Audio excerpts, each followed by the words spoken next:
name's Carmen, owner and operator of Love It for Sid, a pet care and dog training company in Santa Monica, California. And I'm here today to talk to you about the difference between what a rescue group is versus an animal shelter. I get this question a lot when people are seeking to adopt an animal and they want to adopt them from a scenario of, a homeless dog or cat or bird or turtle or something needing help versus buying them from a breeder. So there's a lot of similarities between the shelter system and rescue groups, and they're also quite different. So animal shelters are usually government facilities. Each city has one. They usually have an administrator.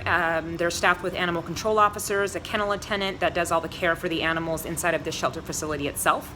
Sometimes they are associated with the police department. I live in Santa Monica, and our animal control division is a part of the police department.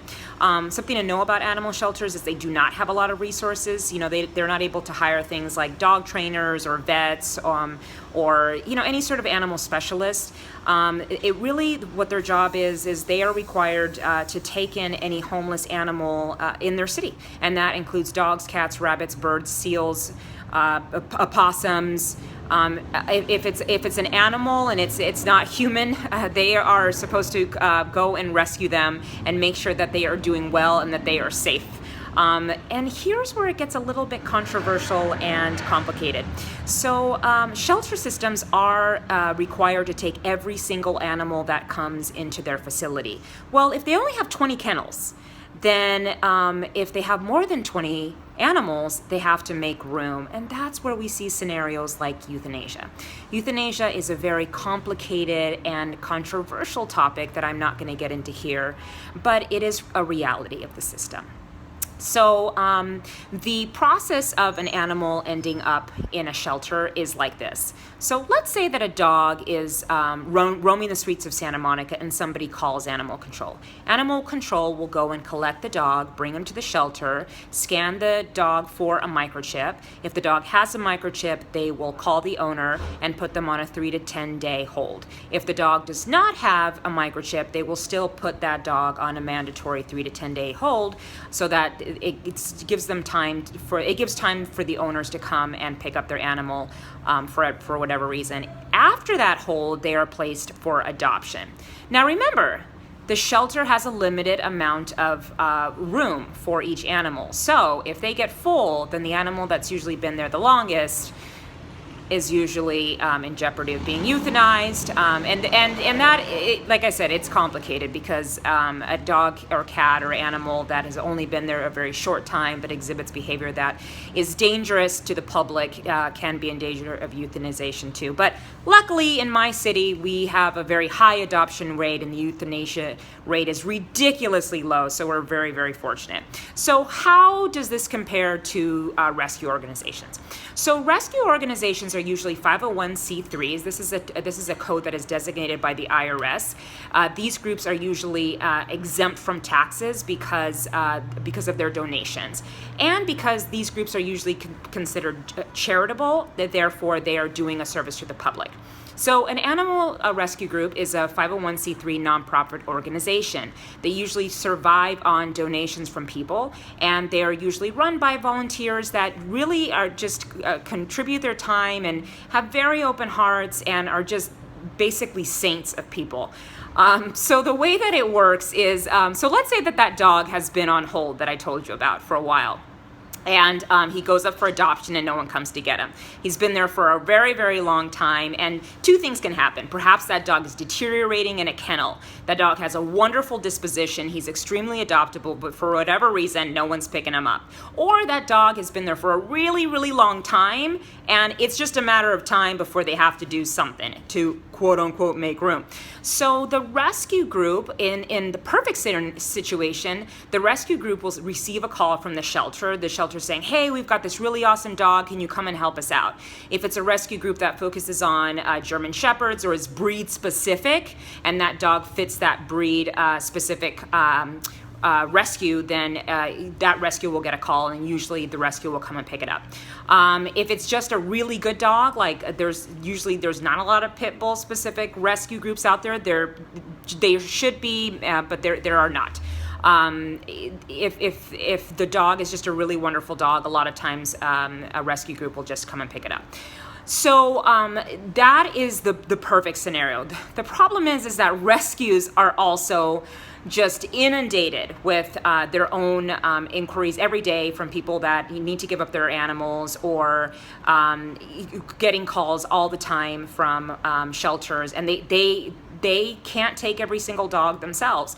Not to mention, if the rescue group has their own facility, they have kennels too. So the dog is going from one kennel situation to another kennel situation.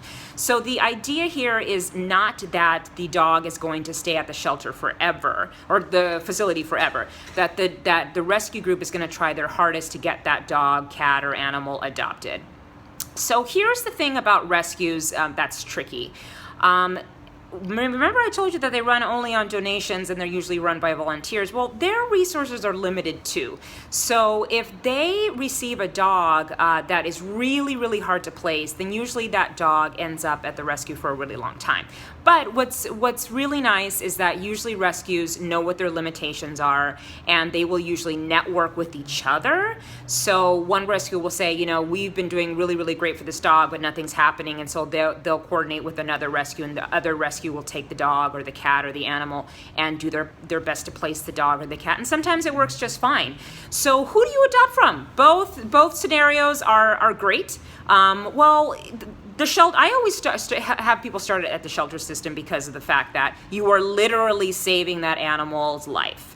But the drawback is because, remember I told you, they don't have really good resources like an animal trainer or a vet on staff. You are not really knowing what you're getting yourself into.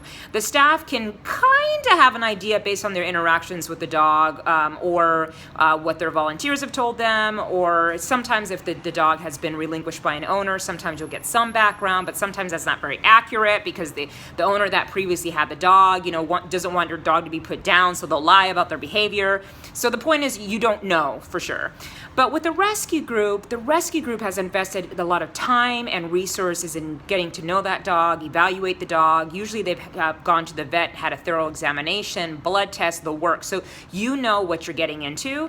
And since they guarantee the life of the dog, which is bing, bing, bing, the most awesome thing, when the rescue group takes an animal, they guarantee that animal will never be put down, meaning even if that dog or cat or animal is adopted, if it doesn't work out, they promise to take that animal back and either keep them for the rest of their life, or they're also going to try to adopt them out. But the point is, the dog is not going to be killed or anything like that. So who do you adopt from? Like I said, I started with the shelter system first because, hey, why not? But, rescue groups need a lot of help too, and they've done a lot of really great things with the animals that they've had. If they're a great rescue, they're really responsible. They'll be a resource for you even after you have adopted the dog or the cat or the animal of your choice. And these are people that really have dedicated their lives to the rescue and well-being of making a difference and an impact in rescuing the dogs out of some of the most dire situations. Some of these shelters, especially we see them in the South and downtown LA, Compton. These shelters are inundated with animals. Their euthanasia rates are really, really high, and rescue groups go in there and they save countless dogs, sometimes dogs that, wouldn't usually be adopted. They will usually take very troubled dogs and rehabilitate them and get them to be adopted. So it's really your preference. It's really your choice. You can't go wrong with either one, but hopefully this helps in helping you to understand what the process and the differences between the two groups. In the perfect scenario, I would hope that both groups would work together because the shelter would want to place the dog that's in need into a really great rescue scenario that's going to work best for that specific breed and that specific temperament of the dog or the cat. And I hope that the rescue group would really support the shelters, because shelters, those people that staff shelters are really hardworking, and usually they are animal lovers and they do the best that they can for the tools and the resources that they have. But they get a bad rap because there is the issue of euthanasia, which is a reality. But again, stay tuned. We will be having a discussion about that. So thank you so much for joining us, and I hope that this helped. Have a wonderful day. Goodbye.